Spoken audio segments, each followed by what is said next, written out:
नमस्कार, मैं निधि रतन, आप देख रहे हैं नेशनल दस्तक। उत्तर प्रदेश का चुनाव नजदीक है। सारी पार्टियां जोरों शोरों से उत्तर प्रदेश की राजगद्दी को हथियाने के लिए लगातार प्रयास कर रही हैं, लेकिन उनकी पार्टी के विधायक क्या कर रहे हैं?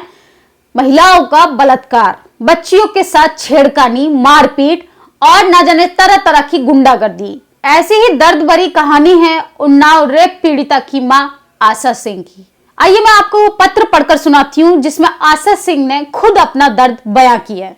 आशा सिंह, तब हमारे इलाके में भाजपा के पूर्व विधायक कुलदीप सिंह सेंगर का राज चलता था। उसके सामने किसी की बोलने की हिम्मत नहीं होती थी।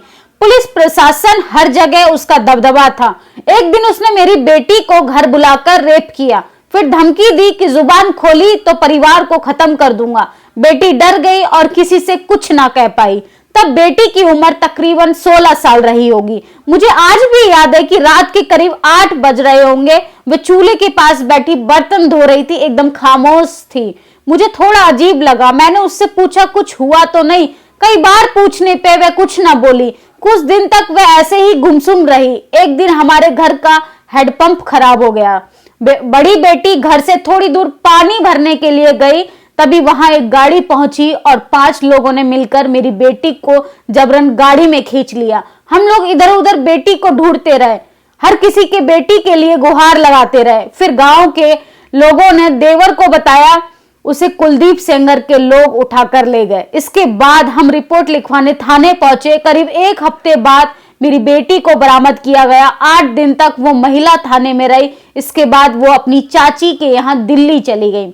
दिल्ली जाने के बाद मेरी बेटी ने अपने साथ हुए जुल्म की कहानी बताई। उसने बताया कि कुलदीप सेंगर ने लोगों ने कार में लेकर उसके साथ रेप किया। ये बात उसकी चाची ने अपने पति यानी मेरे देवर को बताई, लेकिन वो मानने को तैयार नहीं हुआ क्योंकि उसका पहले से सेंगर के साथ उठना बैठना था। खैर, कुछ कहने के बाद देवर एफआईआर लिखवाने थाने गए, लेकिन पुलिस ने सेंगर के खिलाफ एफआईआर नहीं लिखी। पुलिस उसका नाम लिखने के लिए तैयार नहीं हुई। इसके बाद मेरी बेटी ने दिल्ली से यूपी के मुख्यमंत्री योगी आदित्यनाथ को पत्र लिखा।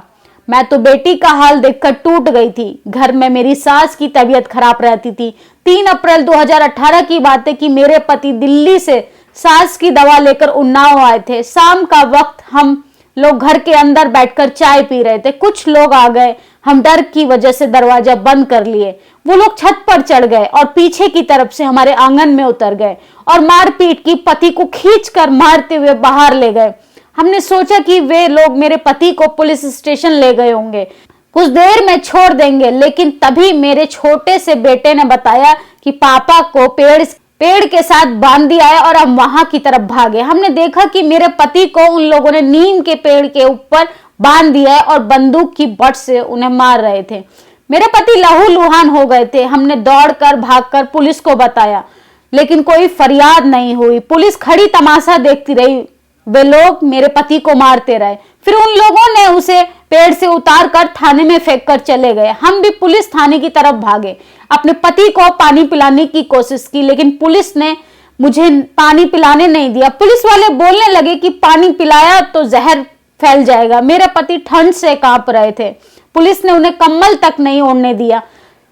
तब हम डीएम के पास फरियाद लेकर पहुंचे। फिर एसपी ऑफिस आए, जहां पुलिस ने उल्टा हमको ही लॉकअप में डाल दिया। खैर, हम किसी तरह से अपने घर आए। वहां से पुलिस ने मेरे पति को अस्पताल ले जाने के बजाय जेल भेज दिया। जेल में उनका इलाज होने लगा। उधर में बड़ी बेटी को जब पता चला कि उसके पापा को मारा गया है तो वह बिना टिकट के दिल्ली से लखनऊ आ गई। तब हमें गांव के कुछ लोगों ने बताया कि सेंगर के लोगों ने गांव घेर लिया है, वे तुम लोगों को मार देंगे, यहाँ से भाग जाओ। सेंगर ने गांव से सारे वाहन वालों को मना कर दिया कि इन लोगों को कोई कहीं नहीं ले जाएगा। सायरन बजाती उनकी गाड़ियां गांव में जब घूमती थी तो गांव वालों के दरवाजे बंद हो जाते थे। मुझे कुछ समझ नहीं आ रहा था। जब सास के पास पुरानी 3 सोने की चूड़ियां थी, उसमें से एक सोने की चूड़ी उसने गिरवी रखकर किसी से रात में पैसे लिए। मैं अपनी 3 बेटियों के साथ, एक बेटे और बूढ़ी सास के साथ रात के अंधेरे में गांव से निकल गई। हमारे पास सिर्फ बदन पे कपड़े थे, उसके अलावा कुछ नहीं। पैदल चलते चलते सुबह के 5 बज गए। गांव से हमें कोई टेम्पो नहीं मिल सकता था क्योंकि सेंगर ने सभी को मना कर रखा था। हम घने अंधेरे में मारे मारे फिर रहे थे। 50-70 किलोमीटर चलने के बाद हम कानपुर के लिए टेम्पो मिला। हमारे पास ना तो खाने के लिए कुछ था, ना ओढ़ने के लिए, ना चादर था, ना कंबल। मेरी सास ने मुझे कहा कि लखनऊ चलना चाहिए। गांव से निकलने से पहले हम लोगों ने अपने मोबाइल के सिम निकालकर फेंक दिए थे ताकि पुलिस या सेंगर के लोग हमारी लोकेशन जानकर पता न लगा पाए। अगर हम सेंगर के हाथ आ जाते तो सारे के सारे मारे जाते। मैं एकदम टूट चुकी थी, हार चुकी थी। वहां से हम लोग लखनऊ के लिए निकल चुके। लखनऊ जाने के बाद प्लेटफॉर्म पे मुझे मेरी दिल्ली से आई बेटी मिली। अब मेरा पूरा परिवार साथ था। इससे मुझे थोड़ी मजबूती मिल रही थी, लेकिन अपने पति की चिंता हो रही थी। उनका कुछ पता नहीं चल पा रहा था। बड़ी बेटी ने एक बार मुख्यमंत्री से गुहार लगाई, लेकिन गुहार की कोई सुनवाई नहीं हुई। आखिर उसने गौतमपल्ली थाने के सामने खुद पर मिट्टी का तेल डालकर आग लगा ली। इसके बाद पुलिस और प्रशासन जागा। फिर हमारी एफआईआर हुई, मामला सीबीआई को सौंपा गया। उधर 9 अप्रैल 2008 को पति की मौत हो गई, लेकिन पुलिस ने हमें जानकारी दी कि देवर का फोन आया कि भाई की मौत हो चुकी है। 3 दिन बाद हमें बॉडी दी गई। उनका शरीर ऐसा हो चुका था जैसे देखा नहीं जा सकता था। इसके बाद सेंगर ने मेरे देवर को झूठे मुकदमे में फंसाकर जेल में डलवा दिया था। एक दिन मेरी बेटी ने अपनी चाची और उसकी बहन के साथ सीबीआई के कहने पे गवाही देने को उन्नाव आई। यहाँ से वो अपने चाचा से मिलने के लिए रायबरेली जा रही थी। रास्ते में उनकी गाड़ियां का एक ट्रक ने एक्सीडेंट करवाया गया। घटना मीडिया में फैली। स्वाति मालीवाल ने इलाज के लिए मेरी बेटी को दिल्ली बुला लिया। उनकी जान बच गई, लेकिन उसकी चाची और उसकी बहन की मौत हो गई। ट्रक का नंबर काले रंग से पुता हुआ था। पति की मौत के बाद घर में सिर्फ देवर ही मर्द बचे थे। उन्हें भी झूठे मुकदमे में अंदर कर दिया था। एक्सीडेंट में मेरी बेटी का वकील महेंद्र भी था। 1 साल के बाद उसकी भी मौत हो गई। सेंगर जैसे ताकतवर आदमी से लड़ाई मेरे घर की 4 मौतें हो चुकी थी। मेरे पति की, मेरे सास की, मेरी देवरानी की और उसकी बहन की। देवर अभी भी जेल में है। 4 बेटियां जवान हो चुकी है, शादी के लायक, लेकिन मैंने अभी तक अपने घर के मरे हुए लोगों की 13वीं नहीं बनाई। कौन करेगा 13वीं? मर्द तो घर में सिर्फ मेरा देवर ही बचा था, वो भी जेल में। कुछ दिन पहले हम देवर के लिए कानूनी मदद मांगने प्रियंका गांधी के पास गए। उन्होंने हमें बताया कि यूपी में 40% औरतों को टिकट दे रही है। तभी जिस बेटी के साथ रेप हुआ था वह कहने लगी, दीदी मैं चुनाव लड़ूंगी।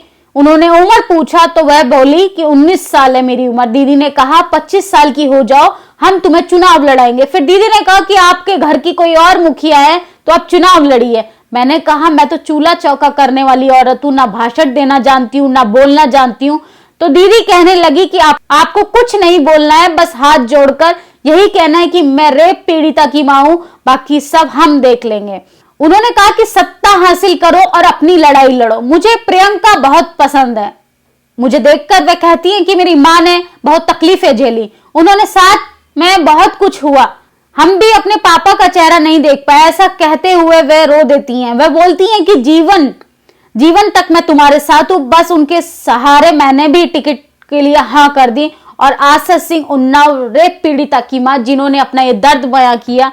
और शायद आप लोग इस पत्र को महसूस कर पाएंगे अपनी बेटी से, बहू से, अपनी मां से, तो आपको वो दर्द महसूस होगा कि इस पीड़िता की मां ने क्या देखा। अपने पति को मरते हुए देखा, अपने देवरानी को मरते हुए देखा, अपनी बेटी को जलते हुए देखा, और प्रशासन खामोश रहा। सरकार हाथ पे हाथ रखकर बैठी रही। कभी कभी बहुत डर लगता है हम कैसे समाज में रह रहे हैं और कैसी सत्ता के बीच में रह रहे हैं, जहां पे खुलेआम लड़कियों का बलात्कार होता है और बलात्कार के बाद गवाही देने वाले लोगों की भी जान खतरे में आ जाती है। सोचिए इस केस का, उन्नाव केस का वकील तक को मार दिया गया। सिर्फ ये सिर्फ दर्द आशा सिंह का नहीं है, ये तमाम महिलाएं महसूस करती होंगी हर पल। वो तमाम लड़कियां महसूस करती होंगी उस उत्तर प्रदेश में जिसमें हमारे माननीय योगी आदित्यनाथ कहते हैं कि यहां पर महिलाएं महफूज है। नेशनल दस्तक प्रियंका गांधी का थैंक्स करता है कि उसने इतनी मजबूती के साथ उस रेप पीड़िता की मां को टिकट देना जरूरी समझा, ताकि वो हक इंसाफ की लड़ाई लड़ पाए और अपने हक अधिकारों के लिए बात कर पाए। जो उनके साथ हुआ, उनके हालात जो बदतर बनाए गए, और वो कड़ी से कड़ी उन आरोपियों को सजा दिल पाए। इन सब चीजों को लेके आप लोगों की क्या प्रतिक्रिया है, आप मुझे कमेंट बॉक्स में ज़रूर बताएं। क्या आशा सिंह के साथ जो हुआ, हमें वो सब कैसे रोक सकते हैं? क्या ऐसी पीड़ित महिलाओं को हमें सत्ता में लाने की ज़रूरत है कि नहीं? आप लोगों की क्या प्रतिक्रिया, अपनी राय ज़रूर दें। धन्यवाद। नेशनल दस्तक की आपसे गुजारिश है कि अगर इसको बचाना चाहते हैं तो नेशनल दस्तक को सब्सक्राइब करने के लिए रेड कलर के सब्सक्राइब बटन को दबाएं, फिर बेल आइकन की घंटी दबाएं। नेशनल दस्तक को बचाने के लिए बहुत जरूरी है कि हर खबर को शेयर करें, लाइक करें, कमेंट जरूर करें।